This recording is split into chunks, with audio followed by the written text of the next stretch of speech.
जी centre दोस्तों, कैसे आप सब? उम्मीद है आप सब अच्छे होंगे। चलिए कंटिन्यू करते हैं। प्रैक्टिस सीरीज चल रही है। तो यूपी पीटी के एग्ज़ाम खत्म हो गए हैं, तो काफ़ी अच्छा स्कोर किया होगा सबने।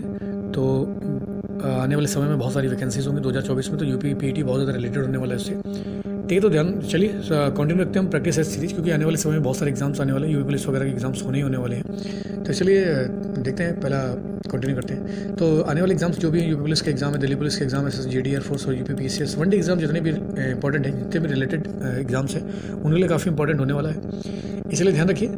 चलिए कंटिन्यू करते हैं पहले हमारी सीरीज को। तो मतलब पहला क्वेश्चन क्या है कि ऋग्वेद का कौन सा मंडल सोम को समर्पित है? तो ऋग्वेद का कौन सा मंडल सोम को समर्पित हो गया है? तो ये आपका नवा मंडल। तो ध्यान रखेंगे, ऋग्वेद के मंडलों के बारे में बहुत सारे क्वेश्चंस पूछे जाते हैं। तो पहला जो मंडल है सोम को समर्पित है, वो नौवां है। ठीक है। अच्छा, गायत्री मंत्र का उल्लेख किस मंडल में दिया गया है? तो गायत्री मंत्र का उल्लेख किस मंडल में दिया गया है? तो गायत्री मंत्र का उल्लेख किस मंडल में, जल्दी से कमेंट करके बताओ। तो उनका 20C is the right answer हो जाएगा। नेक्स्ट हमारा क्वेश्चन है कि 10 प्रसिद्ध 10 राजाओं का युद्ध किस नदी के तट पर लड़ा गया था? तो जो प्रसिद्ध 10 राजाओं का युद्ध था, ये किस नदी के तट पर लड़ा गया था? ये पौरुषणी नदी के तट पर लड़ा गया था, और काफ़ी इंपॉर्टेंट हो जाता है एग्जाम्स में, बहुत बार इसको पूछा गया है। तो 2 का D is the right answer हो जाएगा हमारा। अच्छा, जो युद्ध हुआ था वो किसके और किन राजाओं किसके बीच में हुआ था? कौन गद्दी से हटाना चाहता था, किसको गद्दी से हटाना चाहता था? तो दोनों चीज़ें कमेंट करके बताओ। तो 2 का D is the right answer हो जाएगा हमारा। नेक्स्ट हमारा क्वेश्चन है कि निम्नलिखित में से कौन सा क्षेत्र अशोक साम्राज्य में सम्मिलित नहीं था?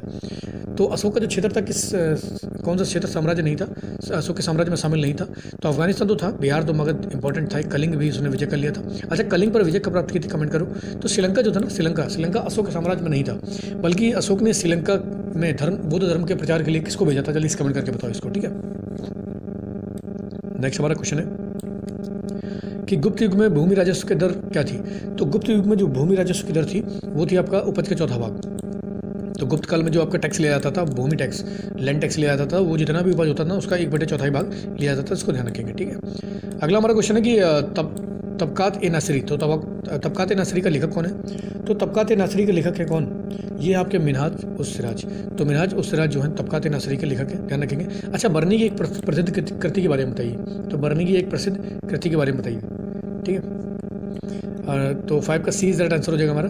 नेक्स्ट हमारा क्वेश्चन है कि अली दरवाजे का निर्माण किसने कराया था? तो अली दरवाजे का निर्माण किसने कराया था? ये इल्तुतमिश ने बलबन ने कराया था, खिलजी ने कराया था, या फिरोज तुगलक ने कराया था?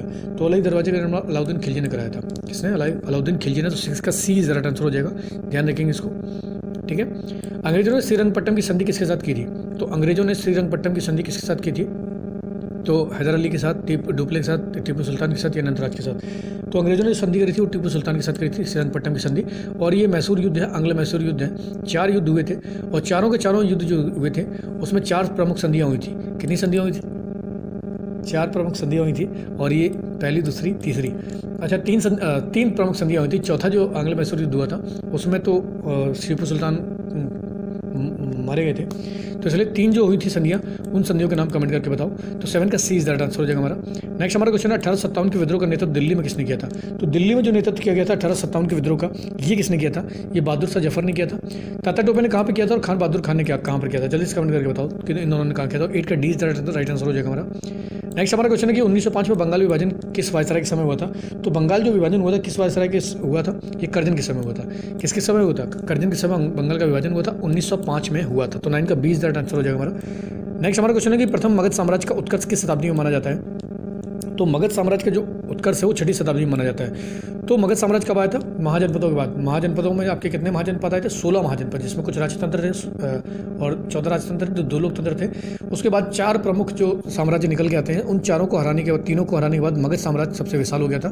तो 10 का D इज राइट आंसर हो जाएगा हमारा।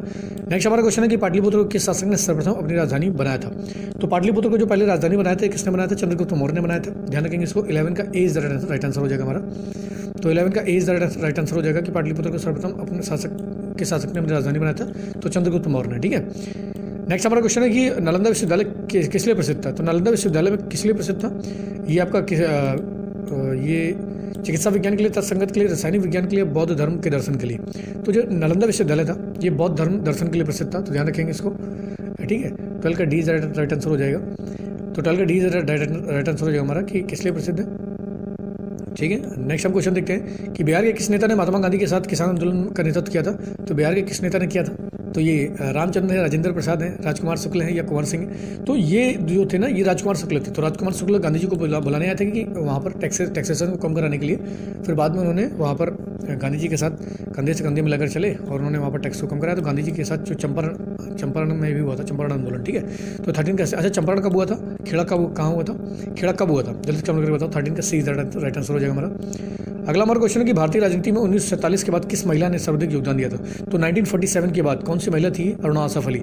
अच्छा अरुणा आसफ अली कौन थी, जल्दी से कमेंट करो अगर पता हो किसी को। तो 14 का ए राइट आंसर हो जाएगा हमारा, ठीक है। अगला क्वेश्चन है कि एक कार बैटरी में प्रयुक्त विद्युत अपघट कौन से होते हैं। तो कार बैटरी में जो प्रयुक्त होते हैं विद्युत अपघट, ये कौन से होते हैं। तो कार की बैटरी में जो होता है ना, ये होता है सल्फ्यूरिक अम्ल।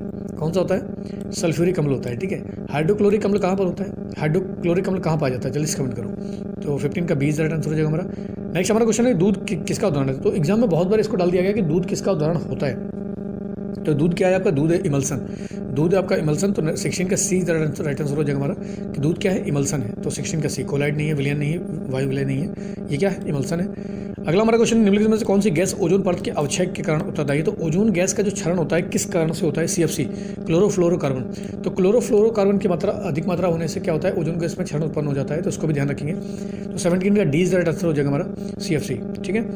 नेक्स्ट हमारा क्वेश्चन है, अच्छा CFC कहाँ से निकलती है, इसको कमेंट करो जल्दी से कि कैसे उत्पन्न होती है CFC। नेक्स्ट हमारा क्वेश्चन है कि निम्नलिखित में से किस खनिज द्वारा लोहा प्राप्त किया जाता है। तो लोहा किस से प्राप्त किया जाता है। तो लोहा आपका प्राप्त किया जाता है हेमेटाइट से। किससे प्राप्त किया जाता है, हेमेटाइट से। तो यहाँ पर 18 का डी राइट आंसर हो जाएगा, इसको ध्यान रखेंगे कि हेमेटाइट से लोहा प्राप्त किया जाता है। अगला हमारा क्वेश्चन है कि विटामिन सी एक रासायनिक नाम है। तो विटामिन सी किसका रासायनिक नाम है, सिट्रिक अम्ल का। तो सिट्रिक अम्ल का रासायनिक नाम क्या है, विटामिन सी का रासायनिक नाम क्या है, सिट्रिक अम्ल, ठीक है। अच्छा एस्कॉर्बिक अम्ल किस विटामिन का रासायनिक नाम है, कमेंट करो।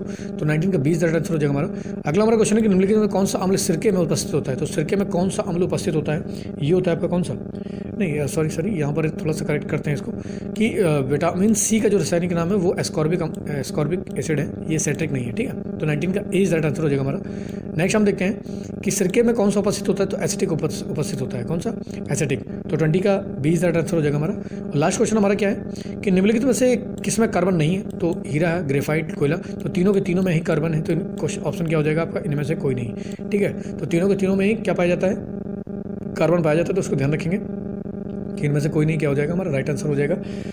तो बहुत इंपॉर्टेंट क्वेश्चन है, बार बार एग्जाम में पूछेंगे, प्रीवियस क्वेश्चन से रिलेटेड है, इसलिए बहुत ज़्यादा इंपॉर्टेंट हो जाते हैं। तो चलिए देखते रहेंगे, आने वाले समय में बहुत सारी वैकेंसीज आने वाली हैं उत्तर प्रदेश एग्जाम्स के लिए, बहुत सारे एग्जाम्स के लिए। तो कंटिन्यू करना है इसको क्योंकि आने वाले समय में प्रीवियस क्वेश्चन से बहुत ज़्यादा हेल्प मिलती है।